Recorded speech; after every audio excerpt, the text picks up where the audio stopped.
There it is. For the last time. We hear the intro.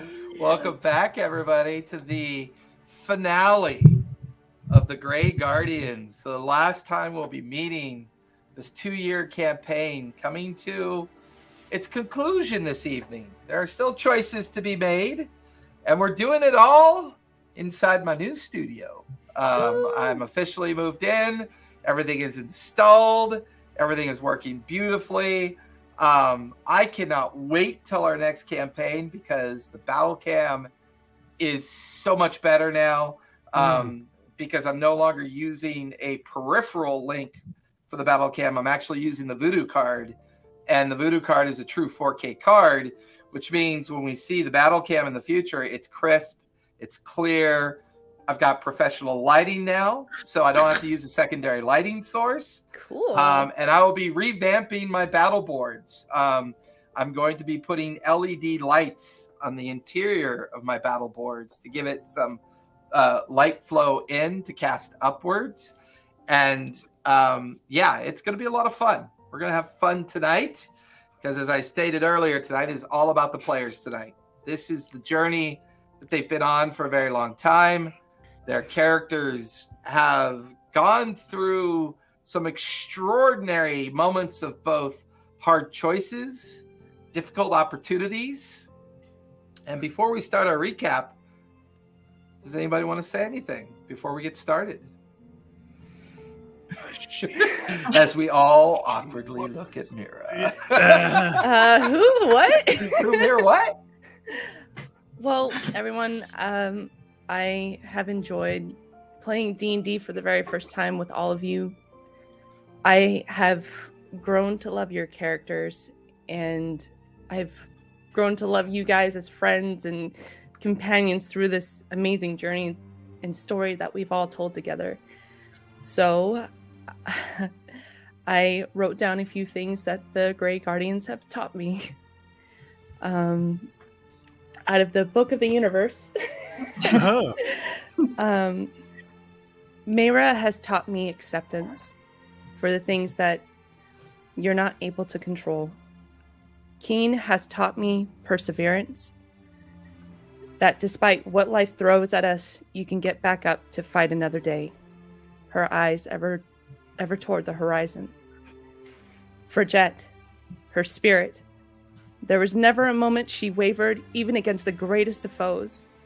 She would face them head on and make them regret ever messing with her. I'm even the stake of looking.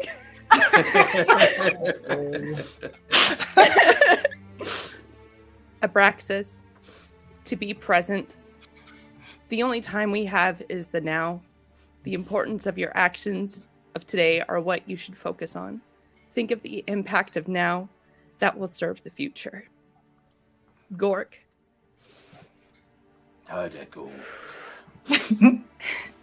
Heritage. Future. Heritage and future.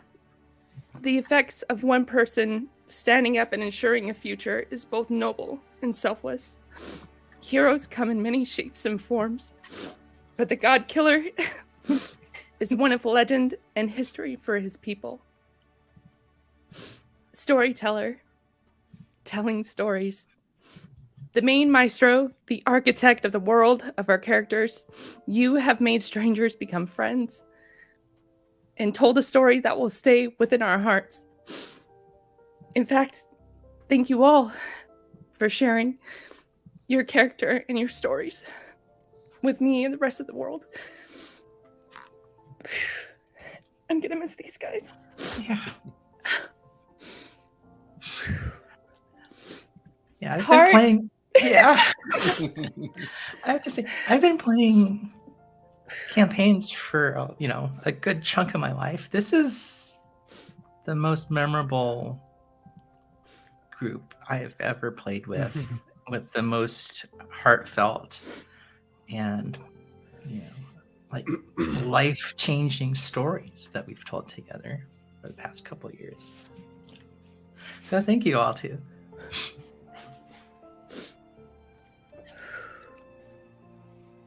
were just like, I ain't talking. I was being appalled. Hard to believe, 2 years. I know it's that like this has been kind of like the first time I've ever gone from beginning to end with a character, like from bottom to level 20, and I'm thinking back like how like the situation my life was in when I started playing with you guys, just me as a player, and where like I've moved across the country, I got married. I did like I think about it, like my human life is different than when we started, but this has been something that I've like been like something always this kind of constant of looking forward to, like hanging out with you guys, and just this all kind of came out of the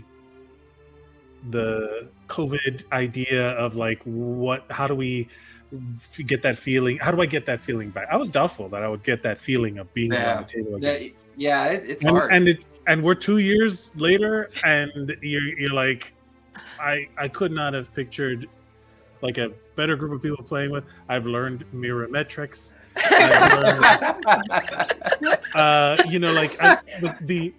And just like there, I always talk about D&D having like 2 levels of memory. Like I remember, logging in and leveling up and joking around and all of the tech issues and all the like all these dumb things. And then, but I also like I remember whenever there was like a cool moment, it was twice as big, because it was us around the table being excited for a natural 20, a cool idea, even a shit natural 1 turning into something hilarious, whatever it was. And then there's like the story itself and how it's kind of unfolded and made itself this kind of breathing, living thing.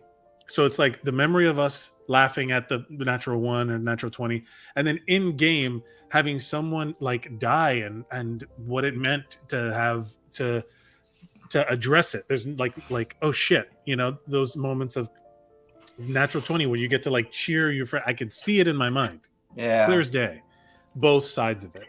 So like this has been like a prime example. Like if anyone wants to see what like a game of D&D can do to like build just like storytelling, camaraderie, friendship, like this has been as clear as I can make it to people. Like, hey, this is what D&D is, and this has been the first time I've been able to say that, like all the way through. That's pretty amazing. So anybody else? Are we ready for our final recap? Keep delaying it.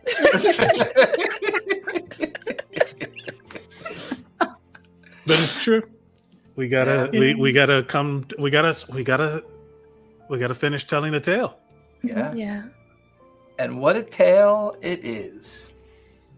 Journey that began a while ago with friends that are not with us now, either through the condition of the world and the way we move through it, but a group that gradually came to the realization that Ghelfi, a female Goliath of unique interpretation of the world, was beset with a vision. This vision of the Calamity truly not being over yet.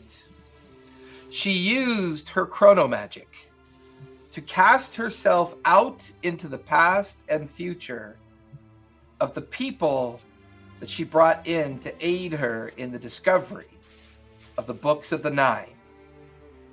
These 9 books, not known to her specifically of what they are in power or purpose, but brought about the idea of conclusion. Brought about the idea that maybe if the Calamity were to finally succumb to its end, the suffering of the world could end as well.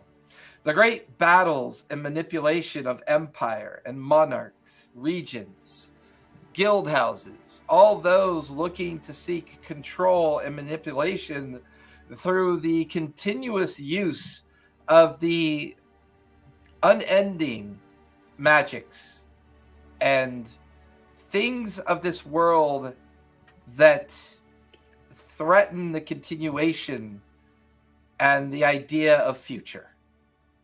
The idea that a future out of millions is the one that could be found amongst many threads and strands of possibility. The journey began with the Sky Elves and the Tundra Ice and the realization that they needed to find the first book. This journey led them with a friend that had to move on at some point. And this friend found some bit of peace and solace with Allura and worked for her for a bit to find clues in the library of Uthadern. The rest of you spent many months traveling, whether it's the first discovery of the Butcher Block, Mordane's workshop in the deep underground, and what that gave an opportunity for Gork to be able to tinker with some unique magics.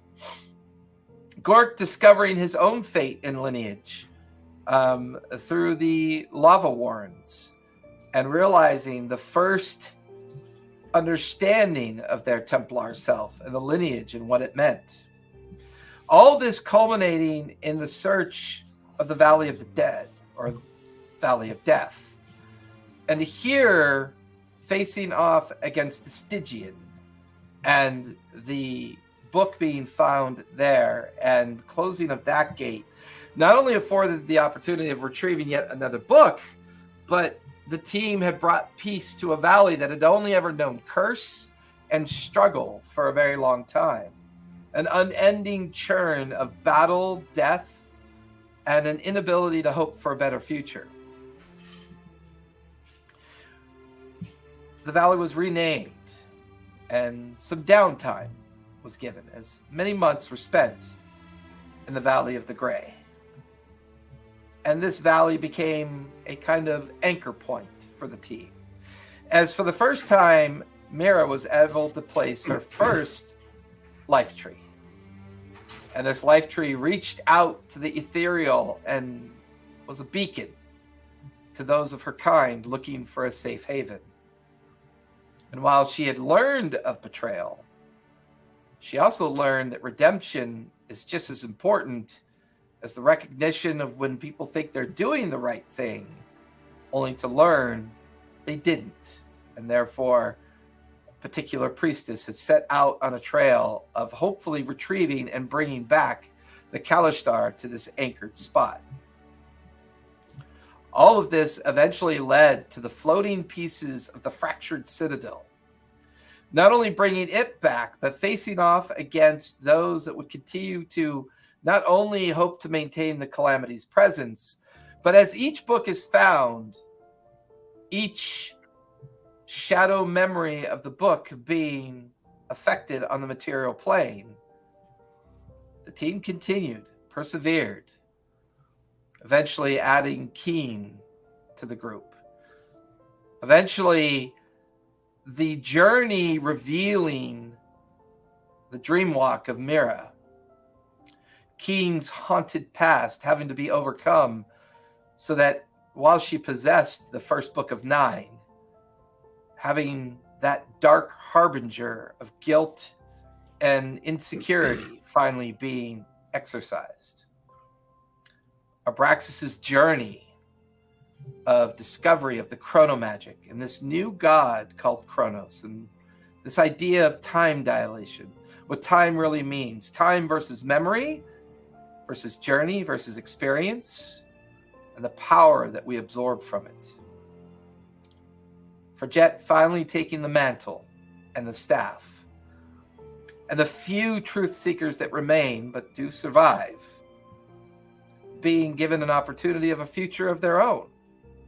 Perhaps it will be somewhere else or someplace else, but by far the toughest title to carry, the title of Godslayer. And here this team of 5 met against a creature, a daughter of Asmodeus, seeking out the conclusion of the Calamity and the revelation of memory, that the books themselves are the contained memories of the period of founding and how the betrayer gods were put into their prisons.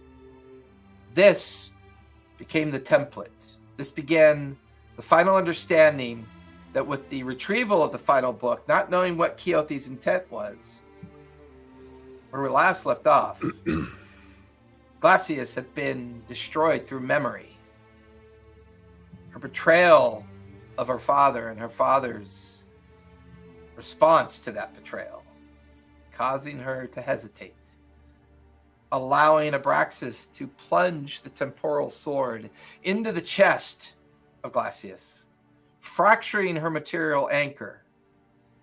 It was at that moment, at that point in time, revealed to Ghelfi, and the chronomagic that she was using finally came to its end. And she appeared with all of the allies that you guys have made. The Sky Elves, the great herds of Yeti, the Vikings and the Orcs of the Grey Valley. All the allies that have been affected by what you've done can be seen moving towards the great host that is coming out of the gates of Avernus. Here, Ghelfi makes her stand, tossing the book, the final book, over to Abraxas, and then creating a temporal shunt of her own to get you back to the Citadel. The last one to go through was Gork, hesitating and looking at what must be the greatest fight to have ever be given a possibility, showing a little bit of reserve, realizing that the legions of creatures may not be stopped here on the battlefield, but may be stopped through guarding his friends, providing his friends the opportunity that they need to finish this fight, to finally close the chapter of Calamity. One by one, going through the portal, you appear on the stairs of the great Citadel spire in front of you. The Academy remade, the great fractured regions of the Citadel reassembled. You're greeted by a familiar dragon form. The Jade Dragon kind of looking down at the five of you. And that's when you notice that on the peripheral edge of this place, under rock and near hiding places, all of the dragon folk, or the dragonborn, from down below have assembled here. That's when you realize out on the horizon, great masses of creatures are slowly making their way towards the Citadel. You can see explosions of arcane gates coming into existence, as the very gates of Avernus have been sundered and opened upon the world. All of it emptying itself out into the space to stop the five of you. The dragon looks at each one of you and smiles. Her huge wings and mass kind of circling with anticipation of the fight. She looks up at the incoming tide of unending chaos. Well, we'll hold them off as long as we can. And you watch as the dragon takes flight. You watch as the maybe 100 or so dragonborn, heavily armed and armored, begin to make their way towards the edge of the precipice of the Citadel. The five of you stand Looking at the entrance, the double doors are open, completely vacant. No sign, no sound. Just the restored interior of an ancient citadel that maybe holds the final clues to sealing both Avernus and potentially setting things into their proper expectations. The temporal shunt has gifted all of you a long rest. Hallelujah. So you can go ahead and click You're off a welcome. long rest. I did. I should have been doing that the whole time. Long rest. Well, I mean, it definitely had a lot more presence because you finally had the sword. And it's funny because me and Barry were talking about this last week. We were like, it's amazing how she didn't give up on that sword. Mm. I'm not really sure how it would have gone without it. I'll be honest. I'm not really sure how that would have gone. But the fact that she turned herself into a little Arctic fox and convinced you to continue looking for that sword might have been one of those points in the campaign that was pretty interesting, to say the least. I gave a fox about it. I see what you did there, and my ears are bleeding. 5 of you stand at the entrance to the Citadel. What would you like to do? Well, this is it. I guess there's no time to waste. Yep. Let's go in. Get the books into the statue's hands. Right. And Mira will turn to Gork. Do you still have those heads? We left them here Head? last time. Oh, the statuettes. Where did we leave them? They should still be in the chamber. Okay. All right. No Let's go time in. like the present. As you guys walk across the threshold and into the interior space, for the most part, the only thing remaining of its former self is the fact that the scaffolding is still there, with the stairwells that a stairway of scaffolding that leads up into the navigation chamber, where all the celestial star kind of representations of the astral sea exist, where the helmet is, alongside that chamber where the 9 stone heads reside, the ones that you had retrieved from the alternate form of Keothi that had come in from the Shadowfell, I believe. But the iridescent light and the magical nature of the interior of the Citadel cannot be ignored. There is something different about it. You look up at the different statues kind of circled around the center of the Citadel, looking down with their shoulders and busts of bodies, their hands outstretched. Absent are their heads. And now we know why. It's part of the ritual. The false Keothi who had traveled from the Shadowfell had hoped to use them for their own purposes. But that was not going to happen.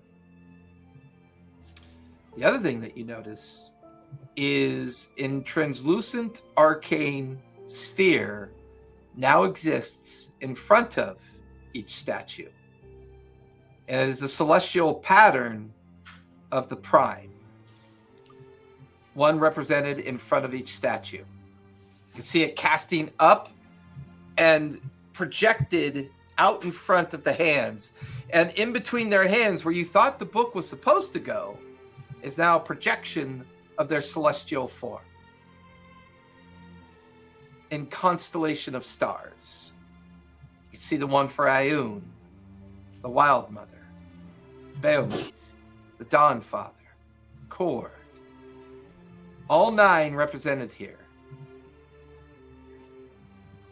The entire interior of the Citadel is lit up with the fact that you can all feel a steady hum in the interior of the Citadel. Like this deep, long forgotten engine somewhere deep in the roots of this place, beginning to come back to life.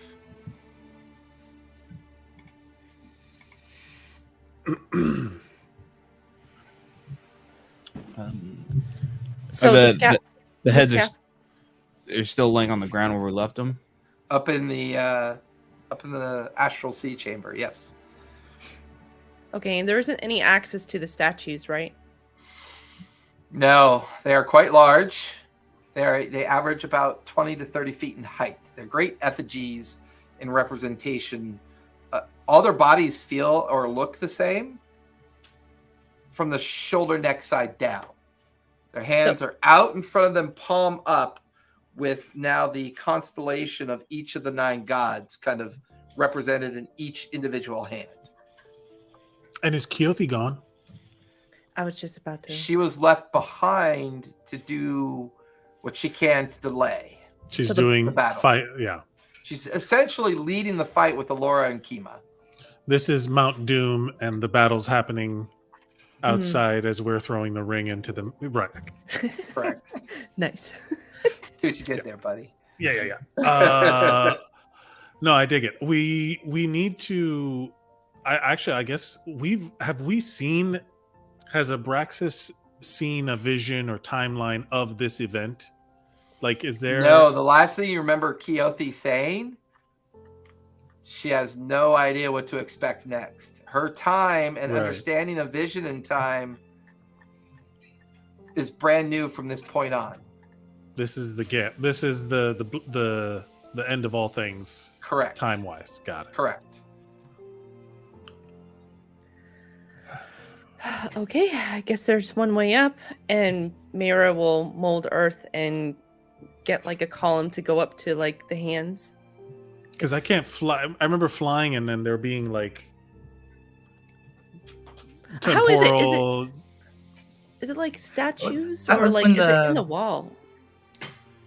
Well, the original effect on your flying was because the gate hadn't been shut yet. So there was strange magics going on at that time, almost as if like time had been slowed.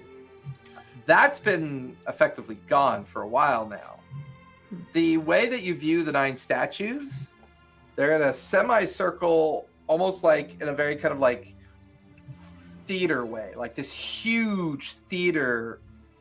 Like they're all looking space. down in the center? Yeah, and they're like all arranged around it. And there's no heads, right? It's just their hands. They're 25-foot tall forms of their statue form. And inside each hand, a kind of like constellation arcane globe representing each of the 9 prime deities. I'm going to reach out and cast fly at 7th level, and we can all fly now. Okay. Yay! Level 20, baby. Let's do this. Woohoo! Let's burn some spell slots. Backflip. So all of you begin to kind of like hover, and you realize you now have the ability to fly. I would like to Actually, go so it's and- 6th level because I can fly without the fly spell. Correct.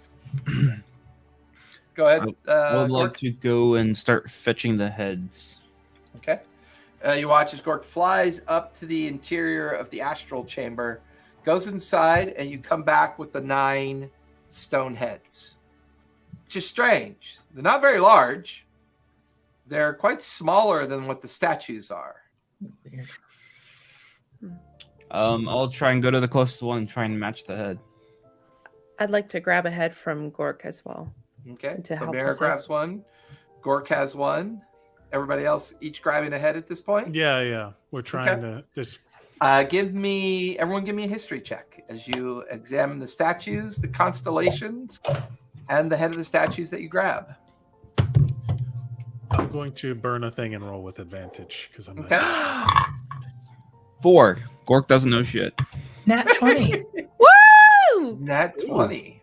natural I'm just 19 going up for to, like- 22. I'm just going up to a statue. I'm just putting one head on at a time to see if anything happens. What did you get, Mara? I rolled an 18, so I got a 25. Okay. For Jet? I got an 11. So as Gork and Fridget are at the first statue, just trying different heads, Mira, you recognize one of the heads matches one of the nearby constellations, the kind of like the second statue over, where you can see the pulsing globe of Starscape kind of revealing the constellation of Ayun, a prime deity of intelligence, magic, information, knowledge. Those that seek deep understanding of magic and knowledge will typically call her Pantheon and call her someone that they follow. And you grab one of the heads out of Gork's hands that recognize that, and you start drifting and flying over to that one. Keen, you grab Cord's statue head, and you recognize right alongside Mira is the constellation for Cord, and you drift over to that one. For you, Abraxas, you recognize the one for Melora, and you grab that one, and right along Keen is the statue and constellation that matches Melora. Cord, a god of strength. Melora, a goddess of beauty and nature. For Jet, between you and Gork, the two of you identify a fourth one. You two identify the Raven Queen and realize the first statue that the two of you are dealing with is the Raven Queen's representation in star form. But as all of you hold these statue heads to the statue bodies, the heads are tiny in comparison. But as you begin to focus on these, you're missing a step and you're not sure what that is. Can I roll Arcana to see if there's any kind of magical clue? Like Sure. if I see... Mira? Can I assist them with that? Sure. There's a 27. 27. Oh, I don't think you need help then. Oh, but I got a nat 20! Hey. You got super help. Both Abraxas and Mira look over for Jet. Where are the books? The books have to go first. We got to give them something to read before we give them eyes with which to read. You know, that makes sense. Does it? Does it? I mean... For statues, do they really read? Yeah, so, yeah. I'll fly back. We got to open the books, yeah. Yeah, I'll Oh set up boy. and I will. Watches for Jet, opens up her bag, pulls out the box. The box is humming with an arcane energy. Like you can feel it vibrate in your hands as you pull it out. You flip open the books. Here, finally revealed on each book, is the name of each betrayer god. Ooh. Because these books are memory, it's beginning to make sense, but you're not really sure how to do this, but you have to match book to statue, and you have to do it in such a way that you get the feeling that these are aligned with the idea of countering betrayer god with a prime god. Mm. Almost like the memory of the book might reveal which prime god captured which betrayer god. And maybe that's how they keep this secret. Maybe this is how they keep these books safe. Maybe this is what it means to finally end Calamity. To put the books in their proper order, with the proper deity's representation, and then maybe placing the stone headdress on each statue is what brings all this to its conclusion. But Braxis, you're going to be the only one that would have a lingering memory of just how dangerous opening these books could be. I mean, I'm sharing everything. So Yeah. there's no secrets. There's no timeline hidden things. every one of me is expressing to every one of them their history. No I whammy wouldn't know- jammies. Yeah, nothing hidden. The shining a light on all.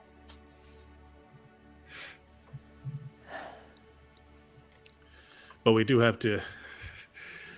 Somebody's got to do. We each got to do something.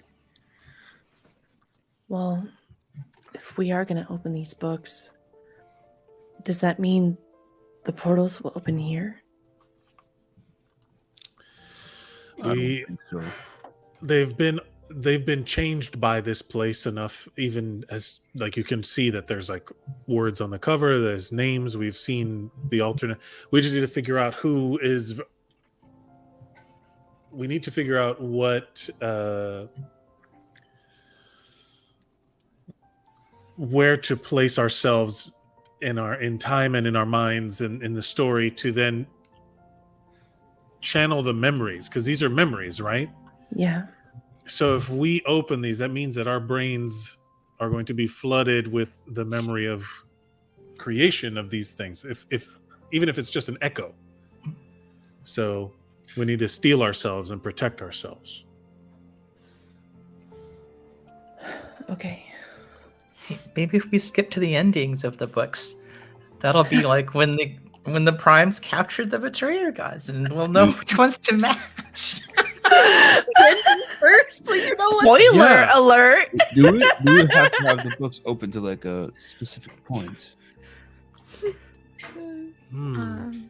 When we originally came here the first time, weren't we gifted a vision of the ceremony Mm-hmm. being done? Yes. by the- Of one timeline. I don't know if And it got interrupted by the explosion.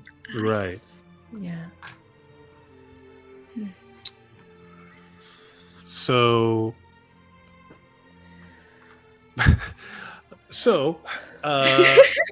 Like, God, defeating And such- Asmodeus' daughter was way easier than this. thus There's my therefore, brain. It's not good. I'm just importantly, Let's just go over to fridge jam. Like, oh, just let me see one of the books then. I'm gonna try and just open it up and grab one. ain't no way to do it but to do it. Let's do it. I'll Okay. cast Which protection book of- do you hand Gork for, Jet? I will. There I are will- 9. I will I- cast protection of evil and good on myself. Okay. I'm preparing resurrection. There is the Book of Asmodeus, the Book of Bane, the Book of Gramush, Book of Lolth, There's a Dune, Tiamat, Torog, Vecna, and Zaire. Oh, you said Book of Grimush. Give me that. There's your guy. Give me. I was gonna give you the one with the god that you like already beat up, but that's fine. Right? It was because that was Gramush versus Zariel, no? I don't remember. It was Zariel, yeah. It was the Avernus book. It's all right. I'm gonna just go ahead Yeah. and take that. And just... Gork, go ahead and give me a wisdom save, please. Fantastic.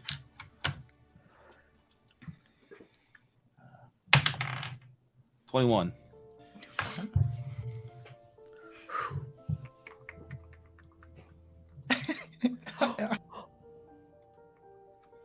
Oops, wrong one. My bad. Oh, I'm back, baby. Gork, you are adrift. Your mind circles in such a way that you suddenly can hear the drums, the war horns, and you're standing amongst thousands of orcs, thousands, as far as the eye can see. You look to your right and your left, on either side of you. Your heritage, your lineage, your ancestors, all those that visit you in their translucent magical form as you've invoked the memory of those lineages. This feels more real, more complete, like you're there. You could hear the guttural growls of dozens of orc, beating hammers, bashing shields, staring across the vast plains. And here, moving amongst the orc, a strange kind of demon-like visage, bolstering, commanding, forcing these Templars to do its bidding, and a great sadness washing over you, and the thrum of Grumash's drum beating in your mind. On the opposite landscape, so many elves, humans, and other lineages in great defensive positions. The presence of the gods are here, and you could feel it, except for one. You could hear the anger and the seething hate of Grumash's drum in your mind, and the thrum of lies. The great lie that Zarel told the Templars and brought them here to their doom. You watch as a single wizard begins to glide up and out of the massed throngs of the opposition and floats there. Begins to invoke Ioun's wrath, and all the knowledge of the lie being poured into the masses below. And in this moment of confusion, you watch as great clouds of arrows, chromatic dragons of gold, brass, and silver, and copper, beginning to descend in and towards the lines of the Templars. And then you blink. You guys watch as Gork's presence is back. His mind no longer looking away. And without even reacting, Gork takes the book, walks over to the statue of Ioun, and places Grumash's book into its hands. He did. As you do that, Gork, the sound, and all of you look around to watch ethereal visages of orcs fill the entire interior of the Citadel. Thousands of them. And they let out a great war chant of relief. Their souls finally given the gift to travel to Grumash's house and to know the forever war of the Astral Sea. And they all turn in unison towards Gork. And they cough. Boo! Great crescendo of orc yells cascade out and around. And one by one, they begin to fade.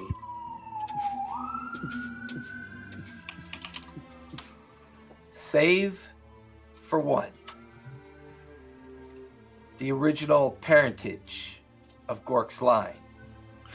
The first of the Templars. The first who fell sway to Zarel, condemning this line of orc to perpetual servitude.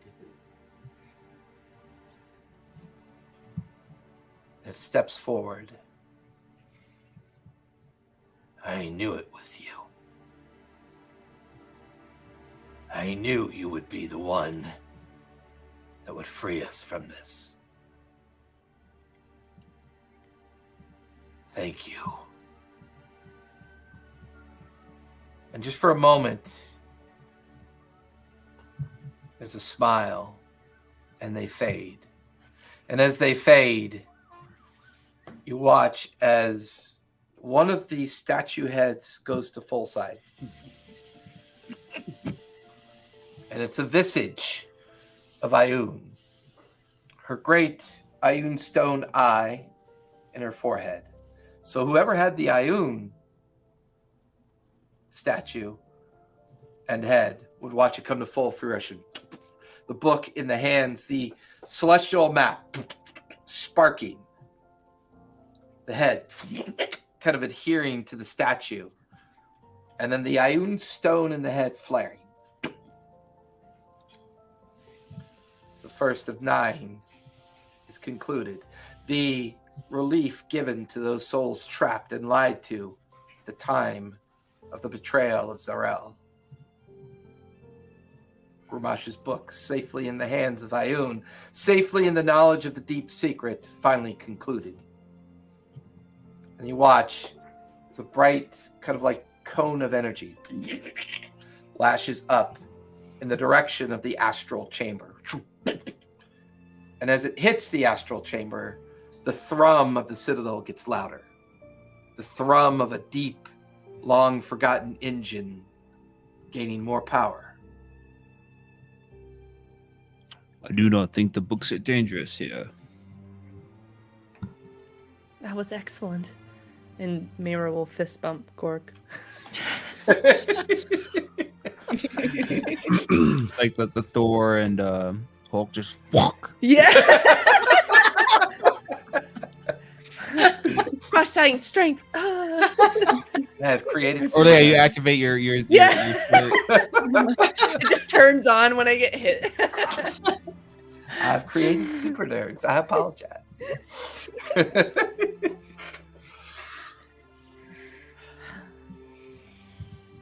All right.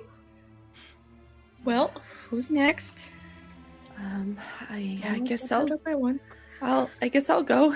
And Mira is just gonna gingerly like put out her hands and just like shaking and grab a book. As you do, your hand wraps around the Book of Thera's Doom. Betrayer god of destruction, chaos. The antithesis of Melora.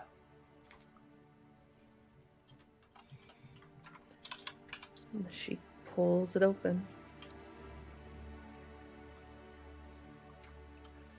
As you open this book, you're adrift in a time of the making of the world. The gods may be present, they may not be. It's always hard to know. But you're watching a world be birthed, a world come into fruition in existence. You then feel the incessant sadness of Melora's mind as you watch a great darkened cloud of destruction, hate, chaos, cataclysm. A cloud linked to a god that sees only opportunity to remake a world in an image of their own.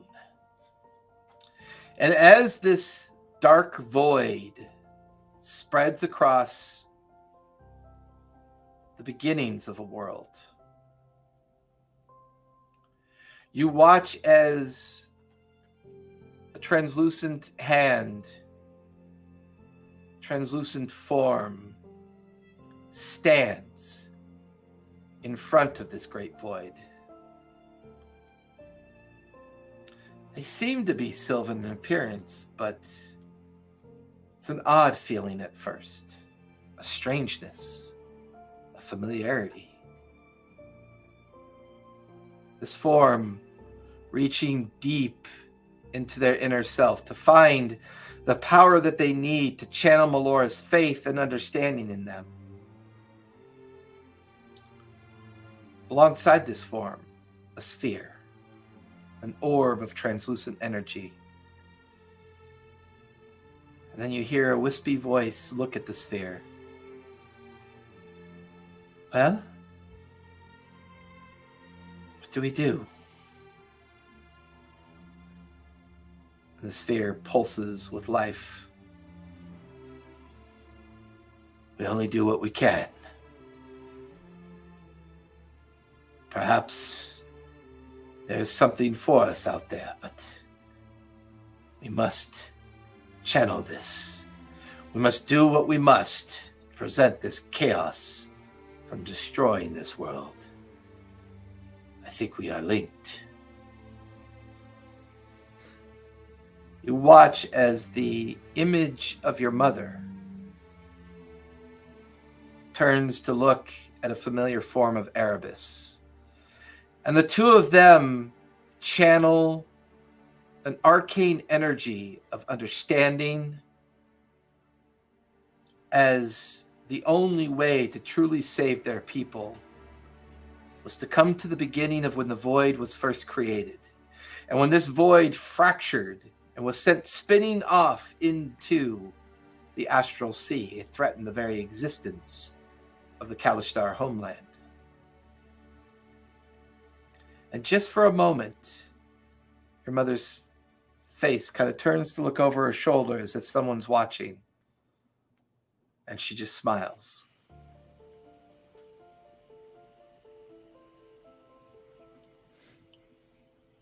You're not so far away. And she looks over her shoulder to stare. Erebus floats nearby, comforting her. It's not a sacrifice of our future. It's a redemption of our past.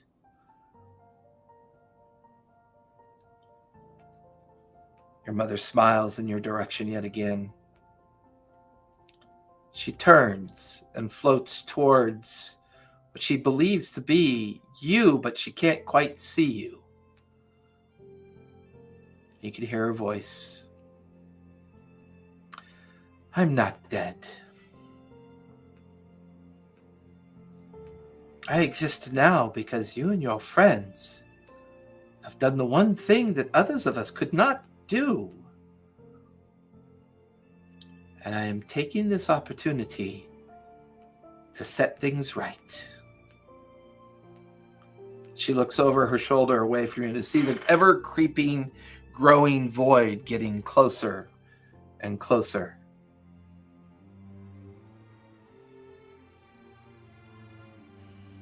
No. Don't go.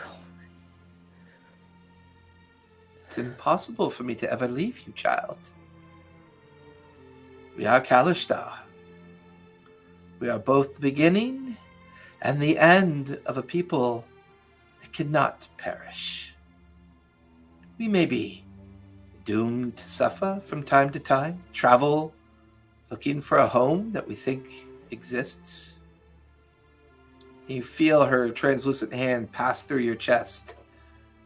The home is always here. Home is memory. Because memory cannot be taken. Memory is the beginning and the end of all things. What you see here is a new memory that you will pass on to our people about how we got a second chance and not to waste it. At that point, you watch as the sphere of Erebus shifts and change into a male form.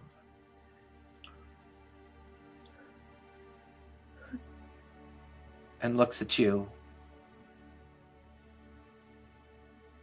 You're not looking too bad there, Erebus. As your mother says, I am the first of Kalishtar. I am truly the beginning. Your mother is the end. Our line can never be broken. You are the daughter of a future yet to be told. You and your friends have given us this opportunity.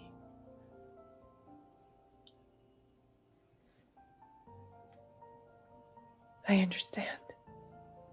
And they both kind of smile at each other and turn and begin to float towards the void. There's a great collision of dark and light.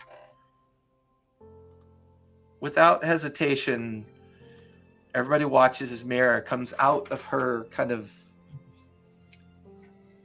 dream state she's in. She'll shed a tear as she places it.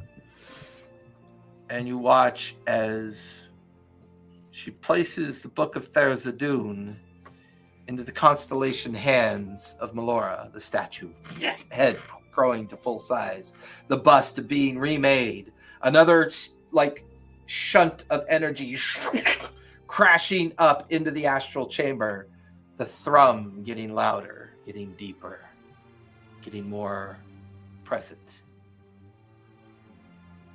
Who would like to go next?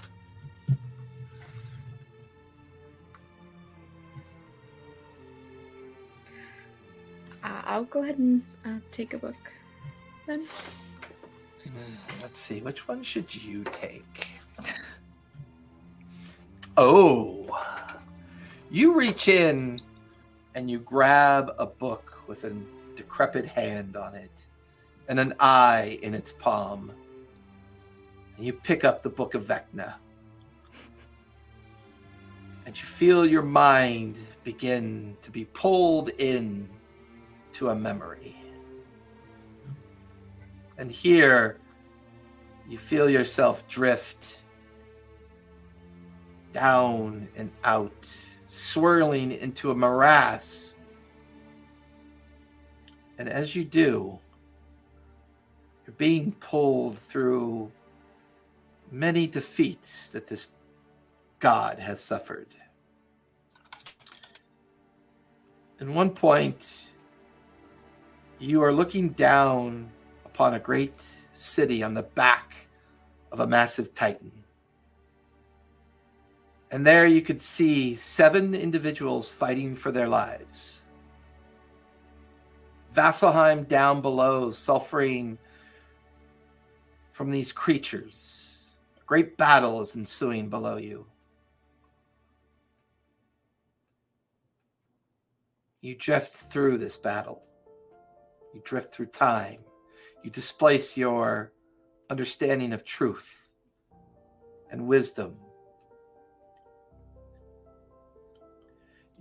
Oh no, she was gone. Oh no, what happened? Perfect timing. How much could you hear up to what point? I picked up the book of Vecna. Okay.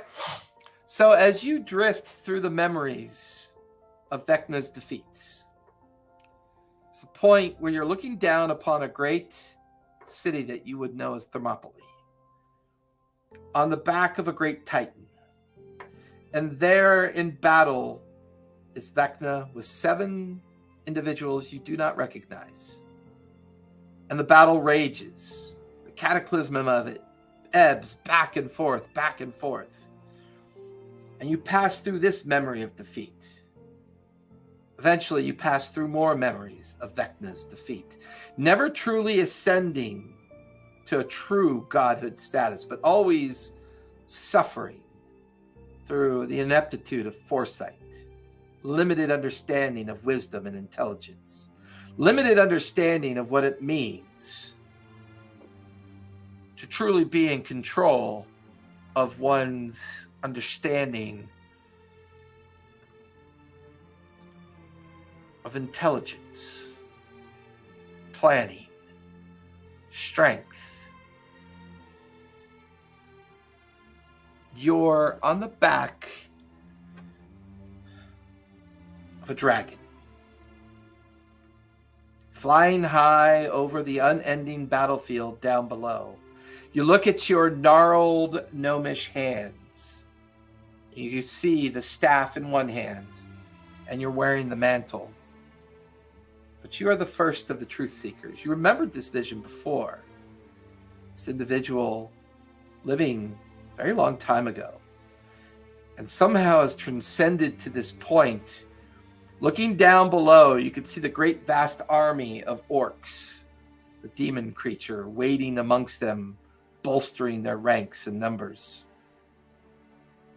You could see a great dark void creeping ever into the interior of the battlefield.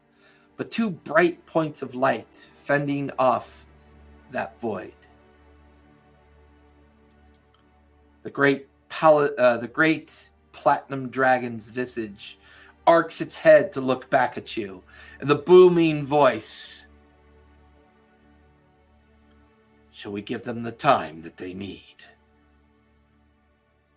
And you look right and you look left, and you can see great swarms of copper, gold, silver, and brass dragons, all flying in like a hovering pattern behind you and the great platinum dragon that you sit astride. You grab onto the staff. You feel the power of the mantle and the staff ebb through your body as the massive hordes of red, black, green, blue, and white dragons begin to lift up and out of the great masses down below.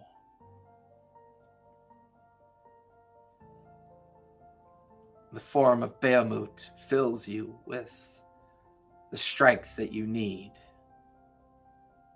The strength to defeat this would-be god, who never will be a god. His own short-sightedness, his own narcissistic assurance that no matter what, godhood is something that he has earned and should be given.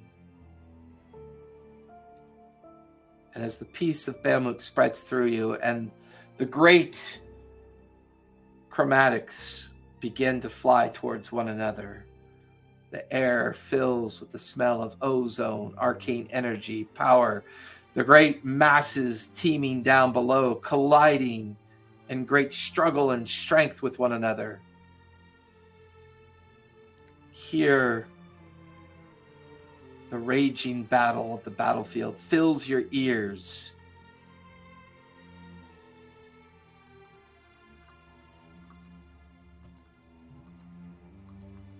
All of you watch as Fridget drifts over with the Book of Vecna and places it in the celestial star pattern of Bahamut. She then walks over to the stack of heads, statuesque heads, pulls out Bahamut's effigy, places it in its spot, and a third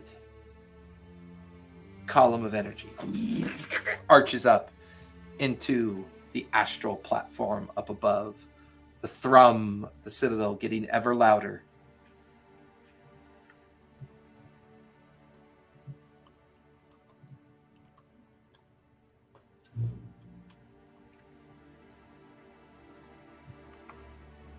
Vecna's book placed, Grimash's book has been placed, and Therzadun's book has been placed. I guess I'll see if I can find the Book of Asmodeus, because that's the one that I had the connection to. And there, on the surface of its cover, a great flaming crown. The crown, the keeper of the nine hells. The crown, the beginning and the ending, the story of the betrayer gods. Both father and mother to their heritage. And you pick up the book and you grasp onto it.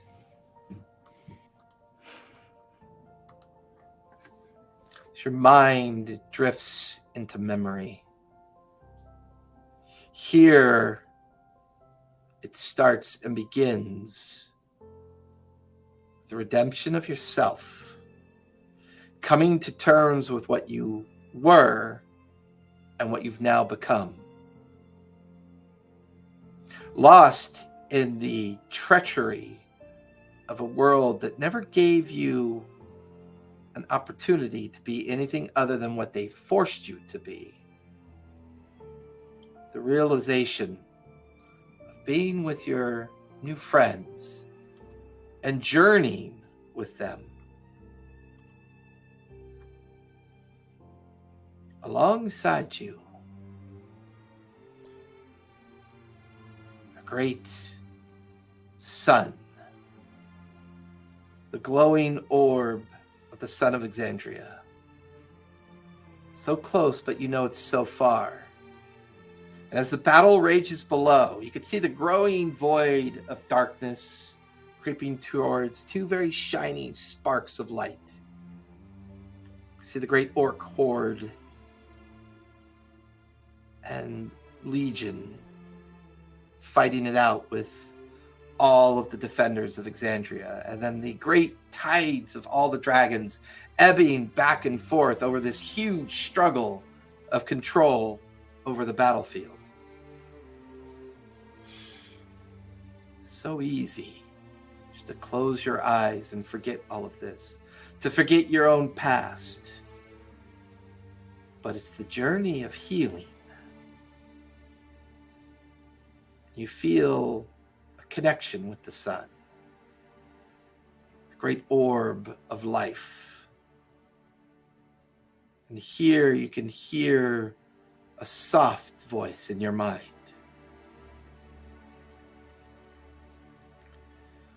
The darkness of our past does not dictate our future. Our past is just a stepping stone towards our journey to get where we think we are going. And you look down at yourself. A great female form wearing gauntlets and plate mail. And although you can't see your physical self, you feel strength.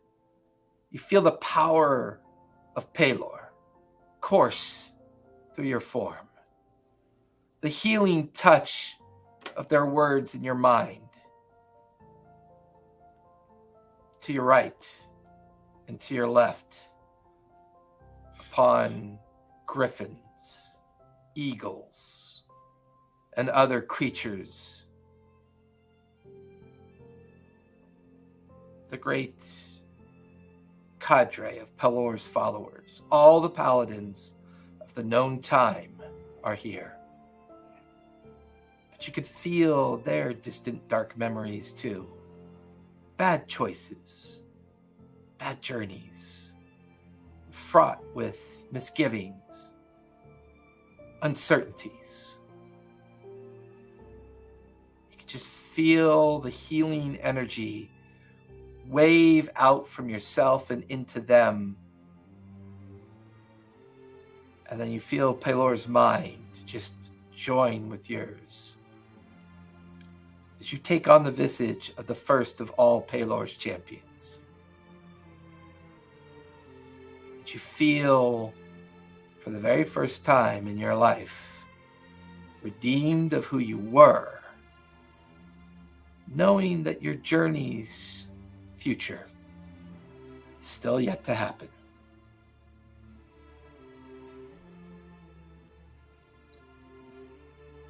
And as you come out of the confines of the memory, you take the Book of Asmodeus and you walk over to the constellation that represents Pelor.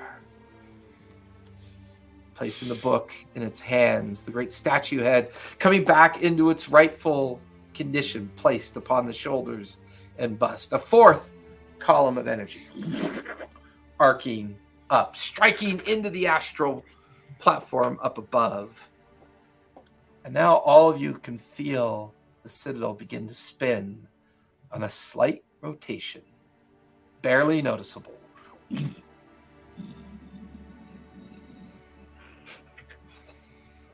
the creaking and aching of millennia's worth of stones beginning to shift under the weight.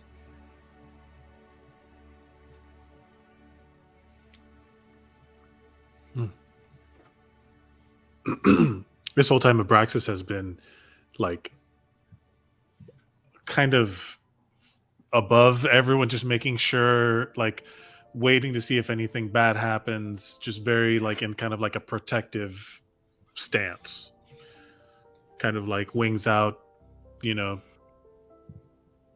And I'll go grab another book. Yeah.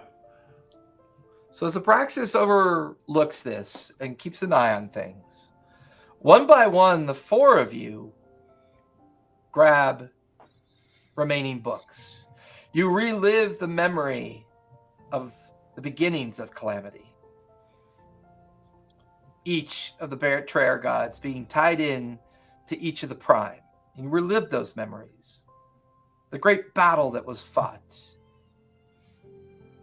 Time and time again, watching it play out below you.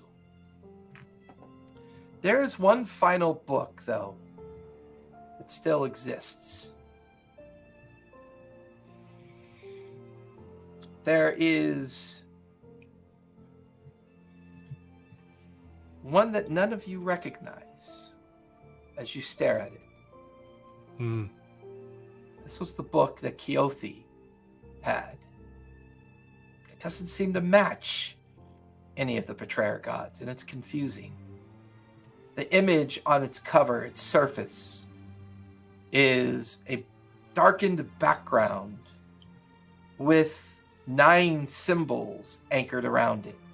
And in the middle, a single black star that seems to kind of like pull light into it on its own accord.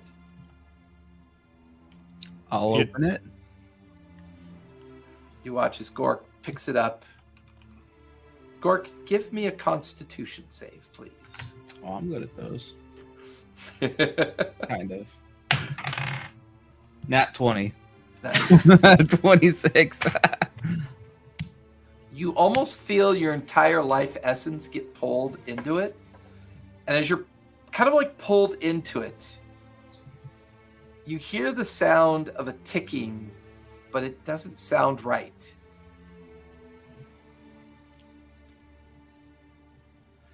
Forget, as you're holding the last of the statue heads, doesn't look familiar at all to you. As all the other ones been placed and all the arcs of light come into existence. The final book and the final statue do not seem to have any kind of matching understanding. The 8 points of light striking the underside of the astral platform. Would I notice that something happened to Gork? You would have noticed that he was like pulled into it and like physically being drawn into it, but his stoic resistance and his physical ability to resist it, he kind of pulls himself out. It's kind of, I don't know if you've ever seen the Army of Darkness, where he physically gets pulled into the Necromonicon and like has to climb out of it. It kind of had that same kind of blurry view. Right. I'm going to just kind of like go up and be like, what's wrong? What happened? Well, tried to pull me into it. And I didn't get any memories from it, right? No memories, just the sound of a ticking noise, and that was it. It sounds like a clock. You here? We all turned it Oh, yeah. I'm gonna be like, well, there it is. That's the one. I'm just gonna hold my hand out to just kind of like brace for impact. And you know what? it. For flavor, as soon as it touches my hands, the rest of me turns into my trance of water form. Where I kind of like from as soon as the book touches my hand, from my hand through the rest of my body, it's just going to like liquefy and solidify into like my higher self form. What? My trance. You've seen it. Yeah, and the moment that I'm Gork still excited. Yeah. But it's not good. But I'm gonna do it like instinctual. Like it's almost like the thing is protecting me from the book. Right. Cool. And the moment that book strikes your hand,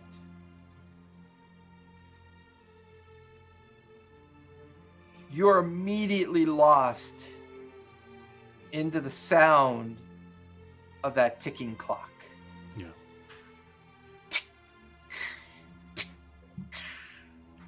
Constant, pervasive.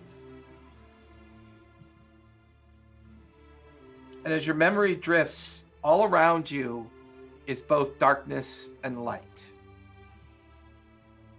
You could see a figure on one end of your peripheral and another figure on the other end. And as the ticking pervades, gradually the two figures combine. And it's a brightness. This brightness that immediately begins to absorb the darkness around it, giving it a kind of effervescence. And you watch this form kind of float up to your mind's eye, your visage. The form itself is memorable to you. It is Mechanicus in its purest of form. The clockwork of its form is beyond perfect. The gearwork, the magic of the coils and springs, the cabling, the liquid kind of metal shimmering through its form, never truly giving off its face. Hanging from what should be the silhouette of its head, 8 tendrils of light. And then you watch as a 9th tendril comes into existence. The ticking slows, and gradually begins to fade. A form, a voice unlike anything you've ever heard before. The faith of those of time can be the most important ones of all. There is always beauty in nature, healing and redemption, wisdom and understanding, power and strength. These are the things that are controlled by the most important thing, time. None of these things can exist without it. Your acceptance of me and your faith in what I can become. I choose you, Abraxas, my first champion.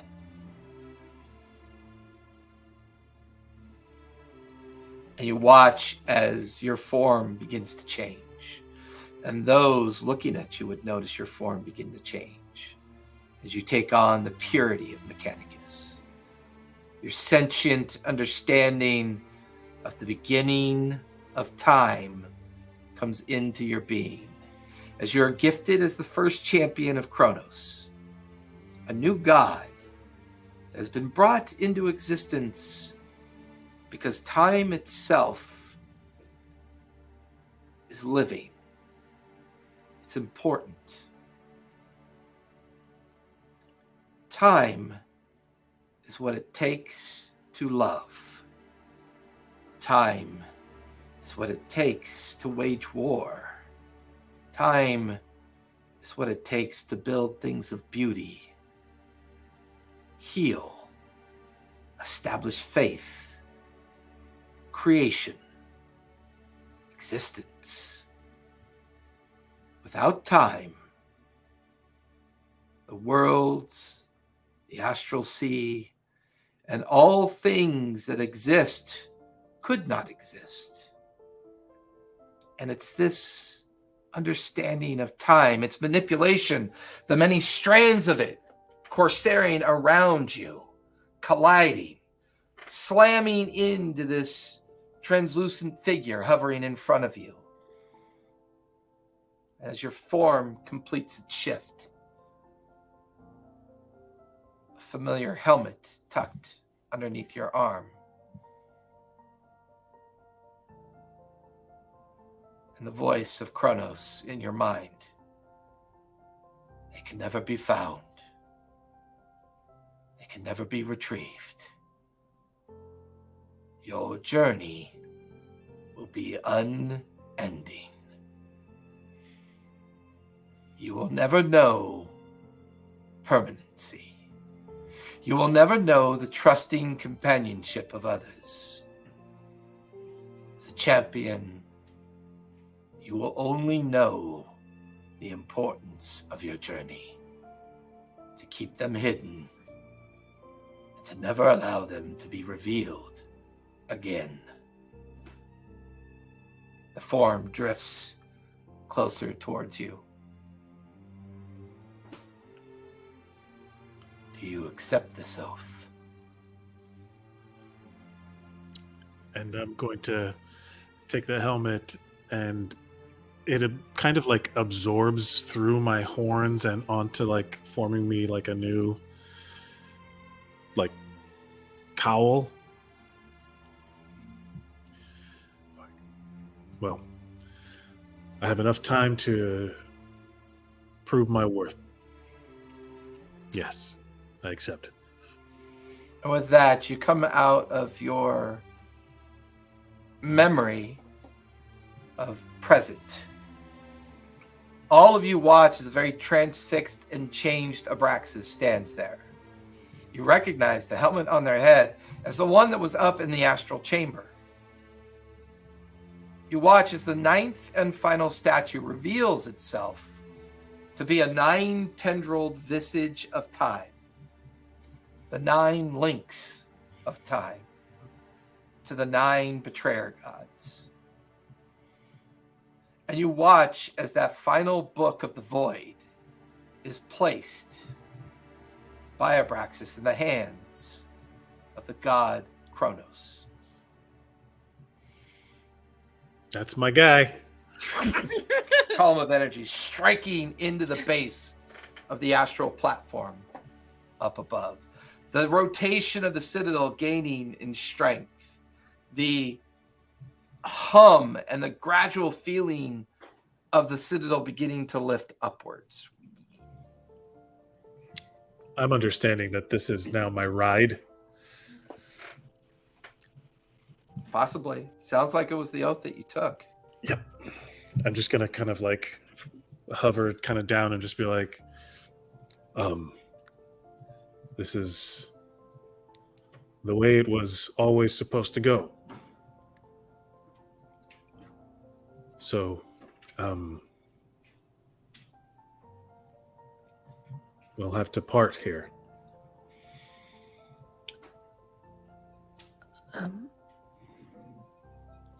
No. This has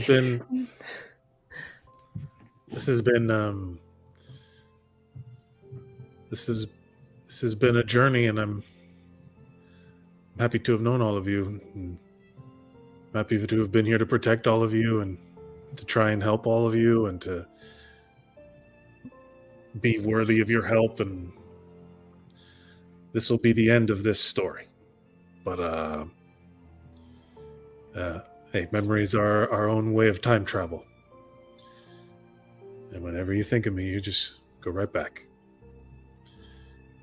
Well, don't feel too bad about it. I almost didn't come here. On another timeline, you didn't, but there's plenty of more battles for you to fight, Gork, I think. Well, we'll see. But you've helped rewrite the history of this world. Maybe not by punching. I'm sorry it was books, man. I really am. I'm sorry it was... I'm sorry about that, too. I'm sorry it was books. But look at how far you've come.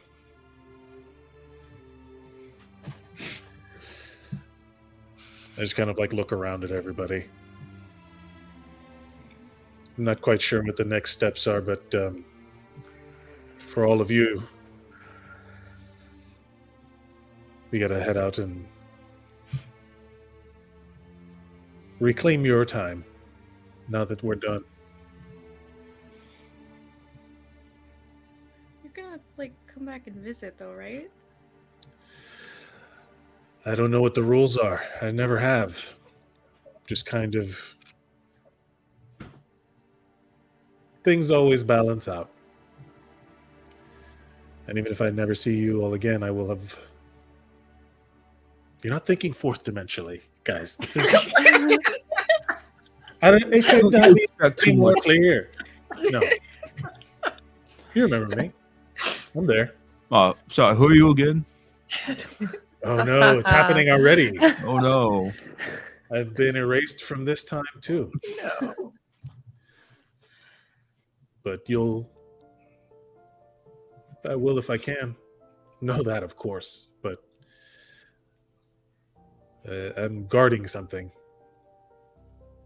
And it's a big oath. But you all need to be... You'll need to take this. And take this time. It's yours now. Because What? you've... Time? Yeah. I thought that was your thing. Consider it a gift. Because now this has changed all of us. And you can take that with you. Mara, you can take your people with you. Plant the trees. Share the memories. For Jet, I'm sure you're going to write this down in a book of some kind. It's gonna be like a whole saga. Yeah. And you'll share those stories. All those books that you would go looking for in libraries, now you get to put some of them in there yourself. And Kane, you can redefine who you are as many times as it feels right to do. You can change, stay the same, re-experience some lost person you once were, all of it. But you have the control. You're in charge of you.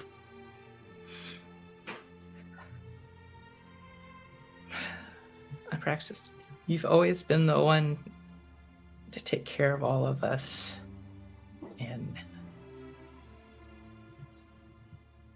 now you're going to be taking care of everything.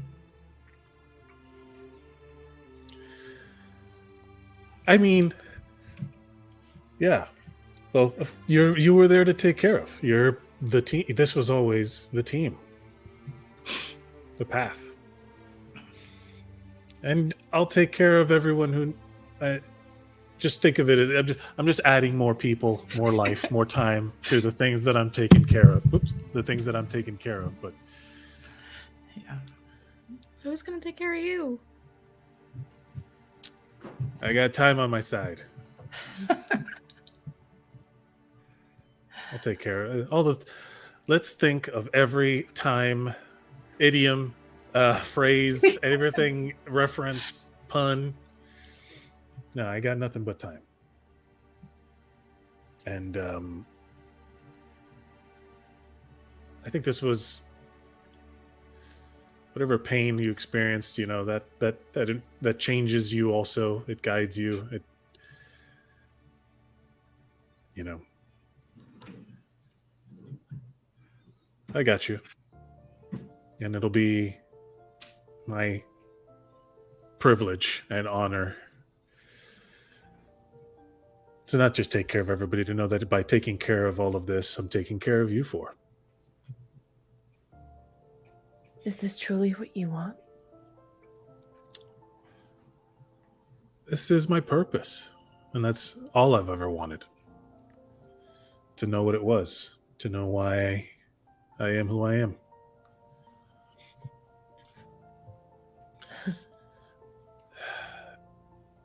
I don't know what form I would have taken in every other timeline. I've seen some, and maybe part of me is... Maybe it took my metallic skin to take the Mechanicus energy that formed me as when I was an egg. I don't know. I don't know what combinations. There's a seeming, on an infinite number of timelines, the infinite is possible. So everything is possible. with enough time. And yet, this is the one where you land among the stars. Isn't that cool? A Draco. That's gonna be pretty dope. That's gonna be pretty dope. The Draco and the stars. Should name a constellation after you. Keen, talk to Allura about that. He seems, Keen, get on it. he seems important enough to. No. Hey, just. And you know what I'm gonna do? I'm gonna pull my amulet off, and temporarily create four variations of it, and from different timelines, and just kind of like have them take form and split. And on the Abraxas amulet, there's like glyphs and things that, like, in common look like they spell my name. And I was like, and I'm just going to be like, if we each keep these, we'll have something that vibrates with the same temporal signature. And if there's ever a time I can come back and, well, not if there's ever a time. If time ever allows, this will be how I find you. And it's a little star-shaped amulet that kind of mimics the star on the cover of that book that we saw. The 5-pointed star. I'm gonna be like, oh right. Oh my god, I'm such an idiot. This is the time. Oh, never mind. And I just kind of hand. Well, look, it looks like I still got a lot to learn. Well, you'll figure it out. I mean, time is on our side, excluding the fact that there are unknown number of demons marching this way, and we're just here diddly-daddling. I have a feeling these memories are going to be gone soon, because that's what they are. I mean, time needs... Memories need time to have an anchor in existence. Time is just a series of anchor points for events to have happened in. And I'm about to take all of that away from them. I think. As far as I understand. And I mean, you know what? It's worth a shot. All right. Well, do we have any more of those books? I'll go over to Jet. No, we're done. We're done. That's out. It's all of them. That was the last one. As the 9 columns of light now connected to the astral platform, you watch as Abraxas begins to float above you, edging up towards the astral platform, but he's bathed in the 9 points of light. They begin to warp around him. Mira's gonna reach up her hand as he's leaving and whisper incantations, and there will be a stone that breaks and a glyph that glows at the bottom of her staff. And Abraxas, you feel a warmth wash over you. And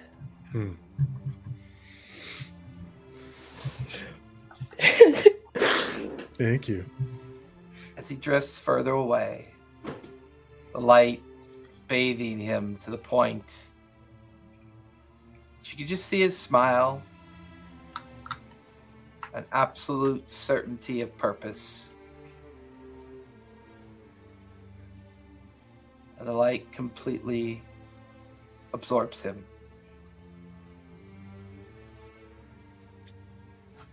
And now the steady thrum, the engine coming to life. The energy of this place, the great brimstone veins, once dormant, now active again. Well, if we do not plan to leave with this place, I suggest we find a way to get out of here before Time to go. As all of you begin to move swiftly towards the entrance, you can feel the general rotation and this place coming alive. A shadow outside, waiting patiently. The great jade dragon I don't know what you guys did, but look. As you look out on the horizon, gateways closing. Creatures turning to ash and memory. And you could feel the gradual rise of the citadel. Watch as the great dragon's wing lays upon the ground. Shall we go? And now you can watch as all the dragonborn are leaping off the edge of the citadel, their wings gliding them down into the valley below. I will scamper on up that wing. Or before I do. So, any of y'all gonna be staying here? On the Citadel? The Citadel. No. Now she's keen, follows you up the wing, Gork.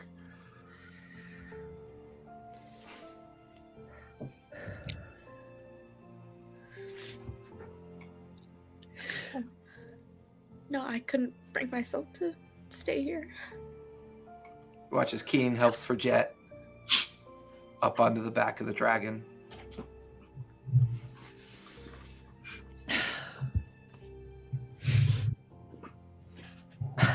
Are the people still in the city? I believe so.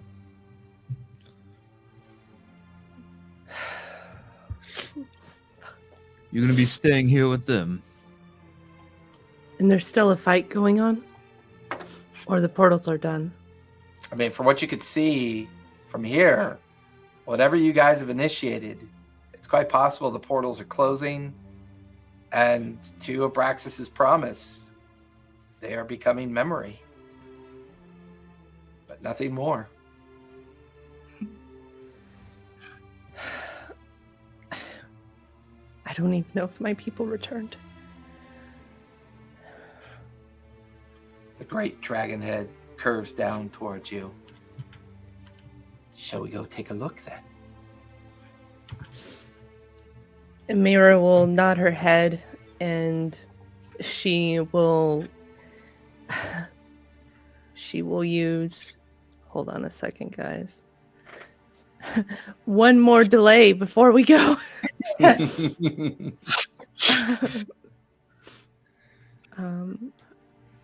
know I have it here. Hold on. I'm going to use draconic transformation, and I'm going to take on the visage of a dragon and have the horns come out, and I'm just going to let out a huge roar and belt flames out in honor of Abraxas's sacrifice for all of us. And there'll be spectral wings that pop out just like a dragon, and she'll descend with all the others. You watch as the dragon leaps off the edge of the citadel with Fridget, Gork, and Keen on its back. Mira's dragon-like form cruising. Well over 100 dragonborn gliding down towards the coastline down below. The familiar valley.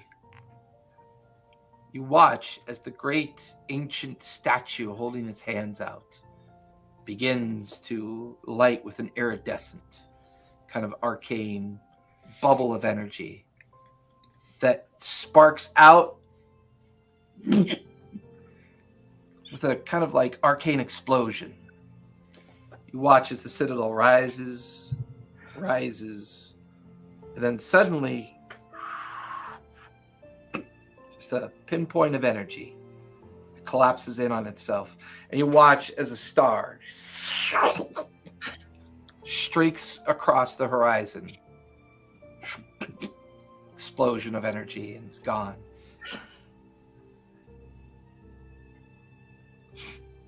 Without even understanding how or why, cascading voices entering all your heads. Allura, Hema, Ghelfi. All the voices of those that stood their ground. They're gone. The gates are gone. The creatures are gone. And the dragon banks. Mira banks. You guys begin to fly in the direction of Anchor's Weight.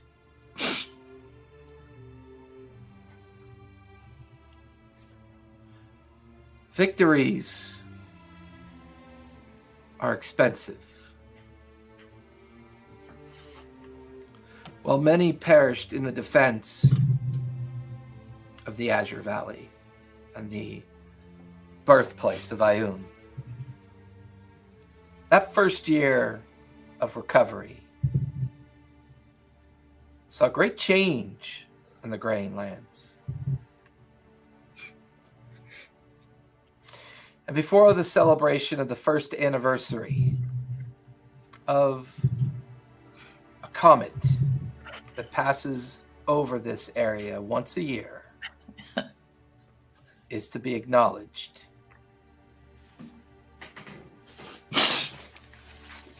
A few of you have unique experiences before you're going to do your epilogues.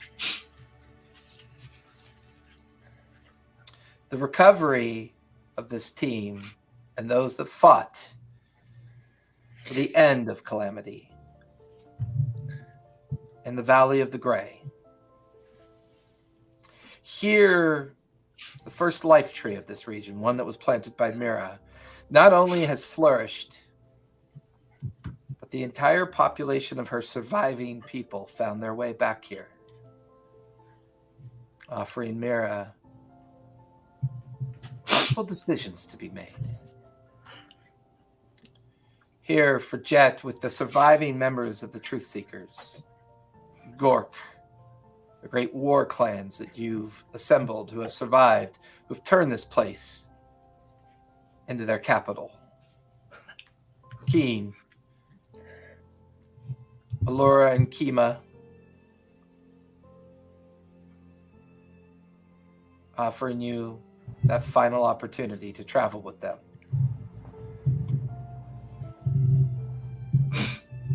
This year is about recovery, healing, and growth.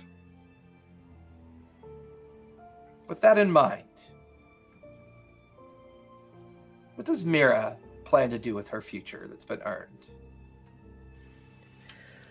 She will lead her people into safe lands in the Greying Lands where the first tree was planted. There she will lead her people in peace as a head priestess. She will teach the many generations to come about the heroes that saved this land, about the Draco in the sky, and all that the future has to offer because of what we've done. And she'll walk through the towns and hear the soft breeze and the chimes.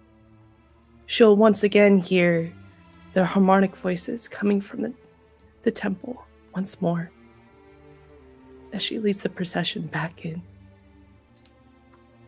And she breathes a sigh of relief once more.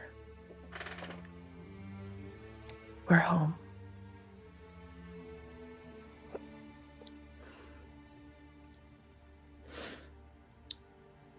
And that's it. What does Fridgette's journey look like? What is her future? Fridgette takes her people, what's left of her people, and she leads them to a new home out of the Gnomeworks city.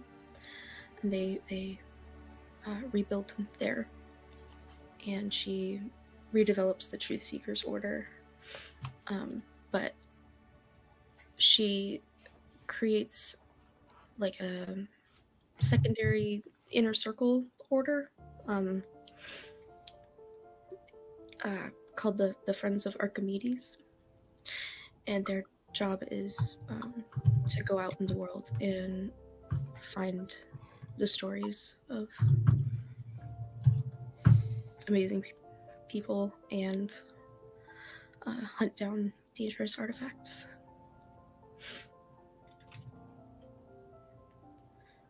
Keen,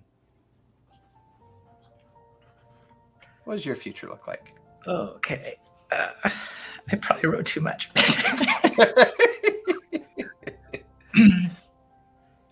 Okay. As the Grey Guardians went their separate ways, each of them pursuing their destinies and taking on new responsibilities, Keen felt a profound sense of loss. The family she had found in her companions was dispersing, and the uncertainty of the future weighed heavily on her heart. She returned to Taldore with Allura and continued to work as an agent, using her unique skills and experiences to protect the realm. And though she was grateful for Allura's support, Keen found herself struggling with powerful emotions that she hadn't really expected before. With Allura's guidance, Keen worked through the trauma of her past and slowly rebuilt the shattered pieces of her life. Even in the face of adversity, she pushed forward with resilience, eventually finding a newfound sense of security and stability with herself. In time, Keen felt strong enough to confess to Trinella, that's the daughter of the people that she had taken out. A confession that drove an even deeper wedge between them. Trinella was horrified at what she had learned and could no longer trust Keen nor forgive her for her actions. And despite Keen's heartfelt pleas for forgiveness, Trinella severed ties with her former friend and mentor. I might cry. Devastated by this turn of events, Keen returned once more to Taldore, where Allura offered her comfort and support during this time of darkness.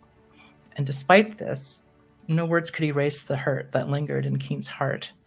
She had come close to redemption, but instead found herself further entangled in a complex web of regret and loss that she could not escape.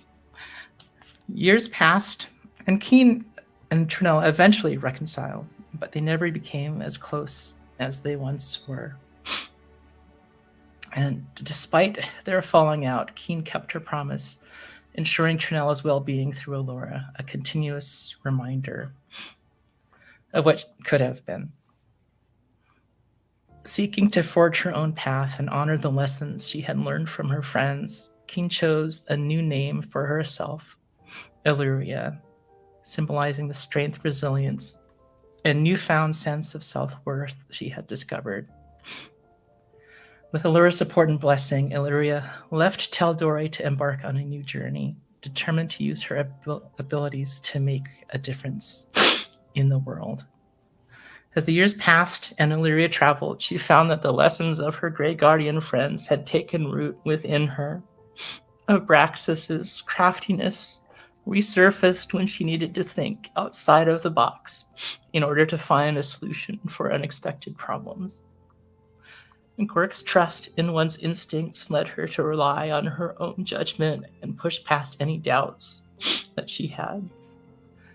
Mira's kindness reminded her to be compassionate and to take into account the feelings of others, while Fredette's fearlessness encouraged her to take risks and ride the dragon. As Illyria traveled, she embraced her changeling abilities, became a living legend, a mysterious figure who intervened in the lives of those she encountered. Known in the tales and songs as Illyria the Grey, she delivered justice to the wicked, aided those in need, and rewarded kindness where she found it. As the years went by, the legend of Illyria the Grey grew, and she became a symbol of hope and inspiration for those seeking to overcome their own troubled paths. The woman once known as Keen had finally found her true identity, and with it, the purpose that had eluded her for so long. After many years, rumors of Illyria's eventual passing began to circulate, yet many refused to believe that the elusive changeling was truly gone. Sightings of mysterious figures bearing her likeness were reported, and whispers of her presence continued to echo throughout the land. The legend of Illyria the Grey lived on, her spirit woven into countless stories, inspiring future generations to find their own paths and to seek redemption and justice. And that's it. Sorry, it was so long. No, that's awesome. I loved it. That was beautiful. What's the future hold for Gork? Gork would return to his people in the Greying Wildlands. He would travel to the volcano of Kravagard. He would go to the crater at its peak and plant his flag, announcing to all that were there that any lands not yet claimed in the north would belong to him and his people, thus creating the very first Orc Empire. And while the kingdoms to the south would be at first glad that the many tribes of marauding orcs would be gone out of their lands, there was soon a feeling of discomfort. For the only thing more troublesome than a bunch of rampaging angry green boys is a unified empire. However, he would rule with honor as much as he could. His followers would soon come to call him the prophet, leading his people to a much brighter future than before. Though in the dark corners of the taverns and in the kingdoms to the south, many would simply refer to him as the Beast, seeing nothing more than a violent green orc, ready to fight anything and everything. In time, the north would grow, with roads being built by order of Gork. These would be known as the King's Roads, and were surprisingly safe to travel on. However, travel far from them, off into the wilderness, into the orcs' lands, and you may find yourself paying quite unreasonable taxes or entry fees, as the ever impatient orc kind would constantly be fighting one another. For this is a harsh land for a harsh people, and Gork would want them to stay strong. So they would be in a feudal state.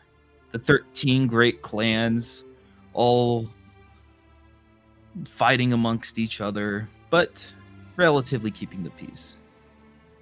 The one main location in this north would be the city of Two Towers, where it was just the city of the Two Towers, the two siege towers.